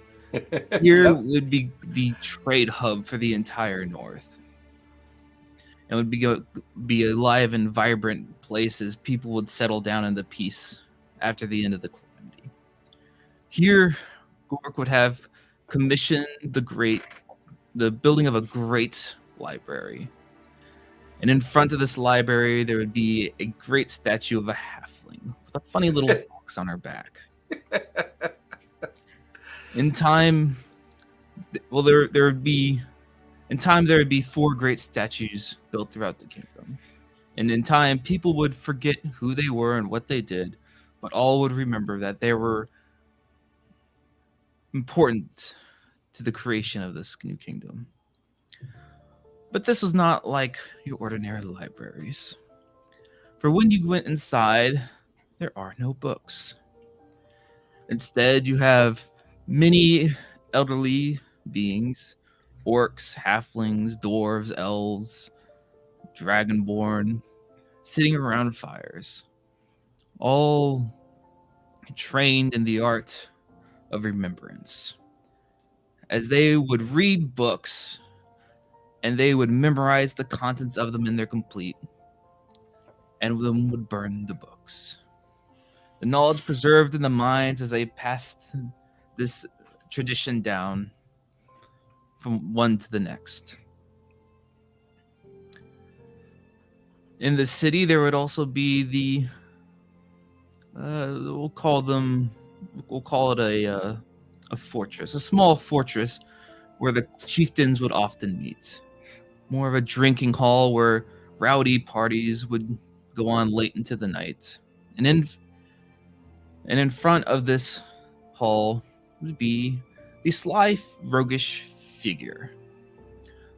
Though many don't know, again, in time the name would be forgotten, but she would be remembered as a great hero who helped Gork forge this kingdom. And then the third in the city and last, in front of this scholarium, a great place where magic will be perfected, is the statue of a metallic dragonborn with great wings. And many would come here from all over, tribal shamans, sorcerers, and wizards to perfect their art of the arcane and the magic.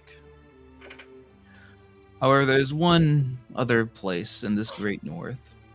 Whereas when people settled in the peace, fortresses were not built, walls were not erected, they were not necessary, for peace had finally come to these lands. Except for one. Mount Kravagard. I can't ever say that fucking right. I know, it's a hard one. Any who travel this far less traveled path to the volcano would soon set their eyes upon the greatest fortress ever created. With walls made of stone so big, it is said that only storm giants could have put them in place. With great doors forged by dwarves, reinforced by mithril and adamantium, with catapults and trebuchets and ballistae atop the wall, this was a formidable place.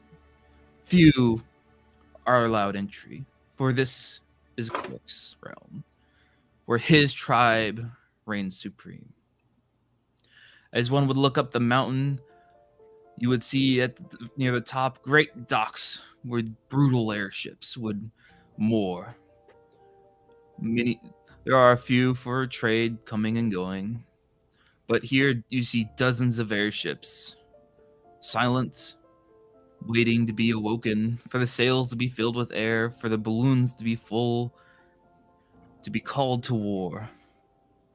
For this was a fortress of warriors, ever ready, ever prepared for what would ever come next.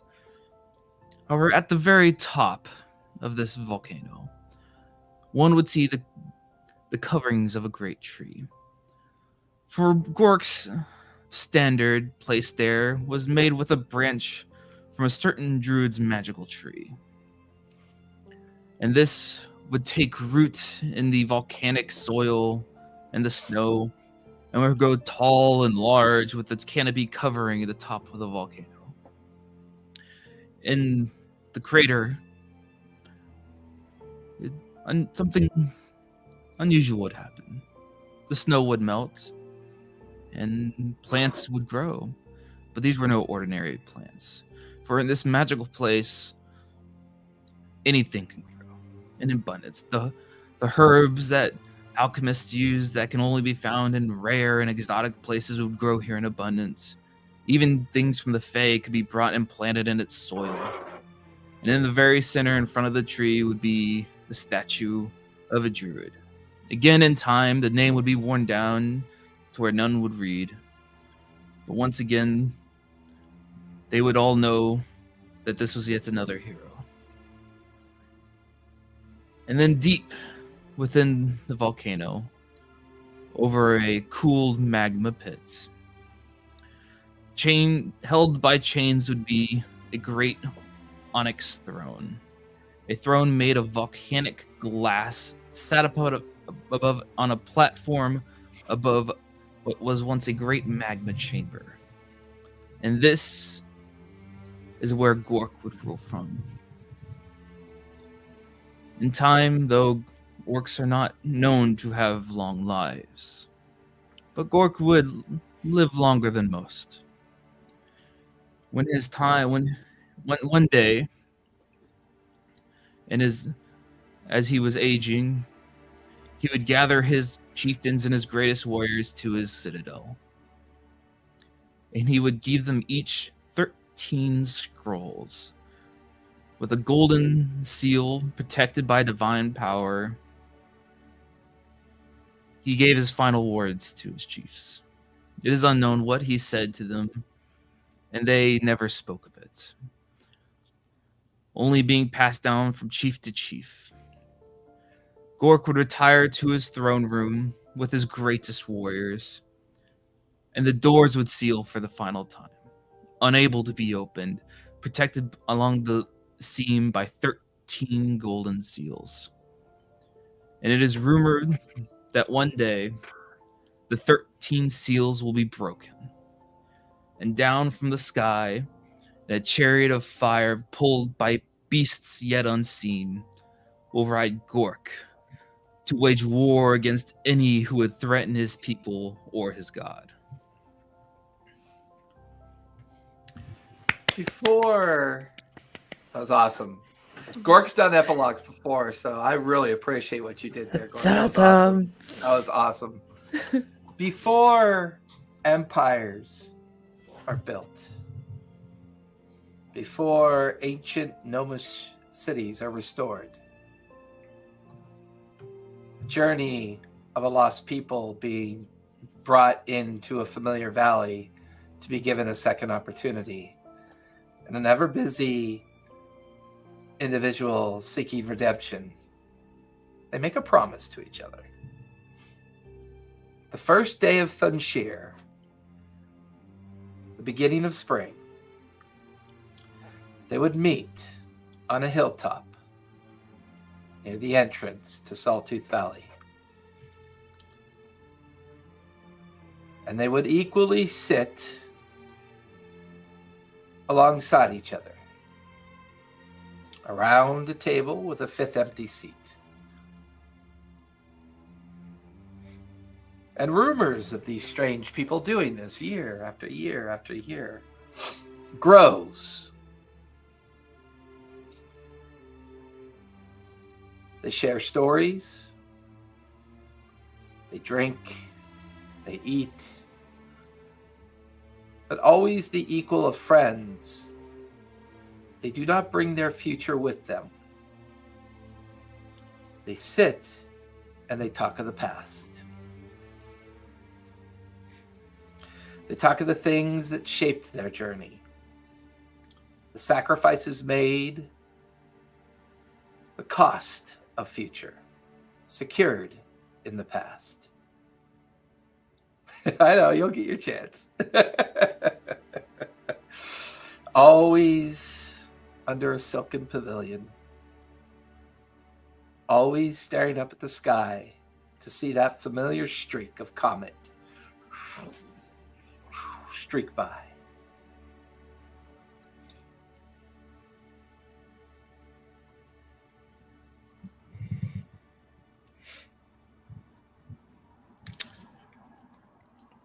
So we find Abraxas once the Citadel blips off. It like time loses all meaning. But then Abraxas comes to the realization that he can meditate on time within this Citadel and astrally project himself essentially into different timelines, and at first it's kind of explorational. Like he like checks. The first thing he does is find the one timeline where he's with his mom, the one that was like the very superficial life that was taken from him. And he's like, okay, and he got to kind of experience it and observe it. And then he gets to his another timeline where things don't go well, and he's trying to like pinpoint. He's like trying to learn to navigate these timelines, and eventually he comes to the realization and the understanding that the reason why he was tapped is because he now has to go back in time and Bill and Ted's the Grey Guardians' timeline. We'll just do it in the future. I just gotta go back after we save the world. I love it. And now, whenever there's been an event where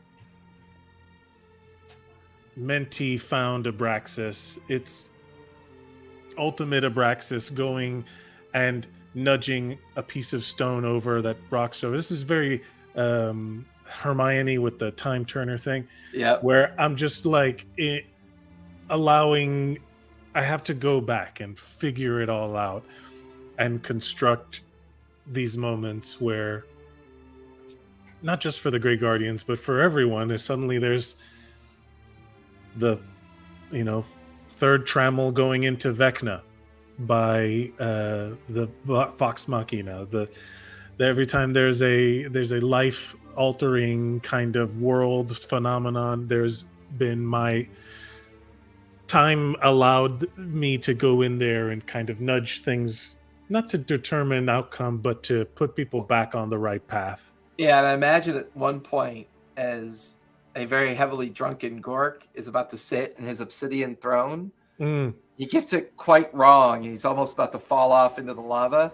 But there's like a gentle wind that kind of nudges him back towards the throne. I'm not to correct you, but the throne sits on a bigger platform. But you know what I mean. Like, whenever you guys have your fates at stake. Every time in this campaign that you have lucked out and made something happen from nothing, and even me, like, doing something, it's always been with kind of like if I move this rock, the butterfly effect will have allowed that to happen. And then while all this is continuing, once we get to the part where I say goodbye again, it hurts. So I flick the thing around Abraxas's neck, and I'm like, give him the thing. And that's when he remembers. He's like, oh yeah, that's right, here. And he gives you these arms. And because they're all temporally charged, every time you guys get together, that when they're close together, I know. So I am in that fifth chair. And I let you guys live your lives, and I still get to see it. Because on a long enough timeline, I'm in everybody's. I get to see all. And then I realize, oh no, that's what Cronus is. Oh, and then with that realization, I'm back to being in the timeline again. Finding Menti and being told, oh, I gotta go see Keothi about a book. And I get to do it all again. A young couple stand near a village that has recently been founded along the Sawtooth Valley. Mysterious old ruins that are unexplained. This young couple paid for this plot of land for the hard work and sacrifice of a future that they are unaware as to how much it truly cost.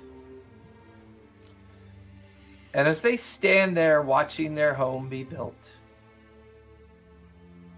they look up on a hill. They look at each other confused. And they begin to walk up towards the top of this hill that overlooks not only their home, but the other homes that are being built down below. And it's strange. There's an old weathered table. Tattered silken pavilion. 5 weathered chairs. Doesn't look like anyone's been here for a very long time.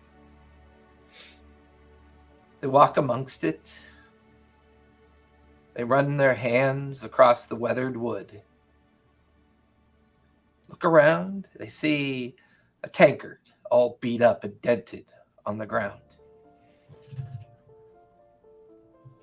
A spoon discarded. A cracked copper plate off to the side.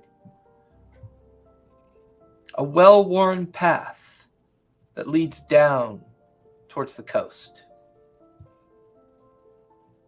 They stop and they stare and they look. not understanding, wondering, what is this place? Why is this here?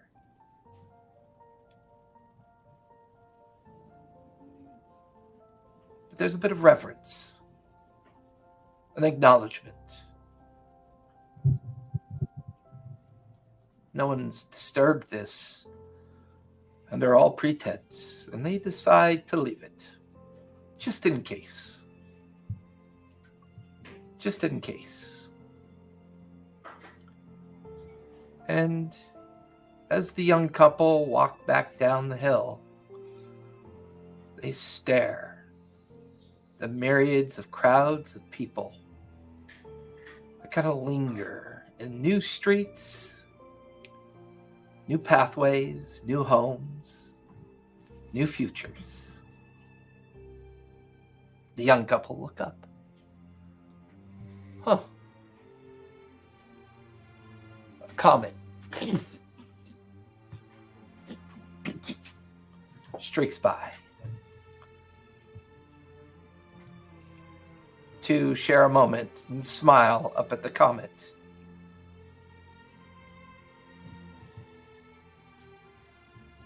The young woman has her hand around a necklace that she's inherited from a very special friend. A 5-star pendant. And she walks.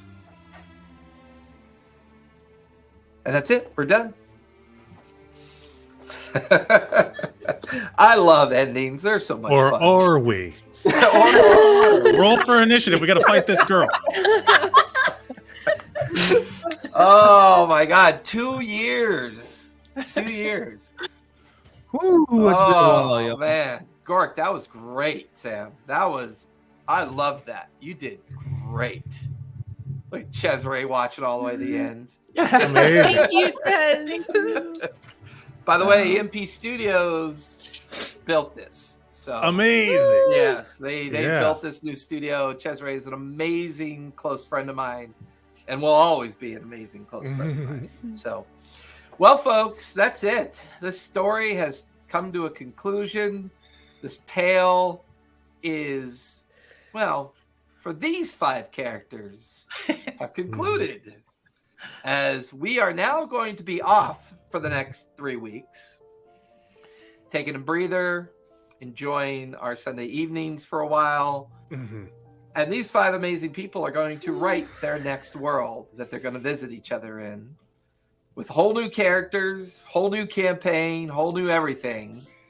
And we will be back. I'm thinking about the last week of April. That'll give us a solid 3 weeks to, do some writing, work together, and figure out what we're going to do next. I'm going to poke Mike and see if I can't get him to do a lot more artwork that we can use as I'd be the happy to. overlay and the backdrop, and have a lot of fun with that. Mm. I will say this much. This game is important because this is how you meet new people. This is how you learn discourse and trust. This is how you get your empathy muscle back. This is how you learn that it's okay to have safe spaces of fun and play in those spaces, and remind yourself that we're not anything other than human. And that's what we are. And it's okay to be human and have these experiences. Be vulnerable. Tell stories. Talk to each other. Enjoy the limited amount of time that we have on this place. And do not miss out on these amazing opportunities. There are so many people out there that are alone and missing these opportunities. And I want you to find them and enjoy them and become someone new. Become something different. Don't be afraid to be yourself. Take some friends along with you and learn how to journey.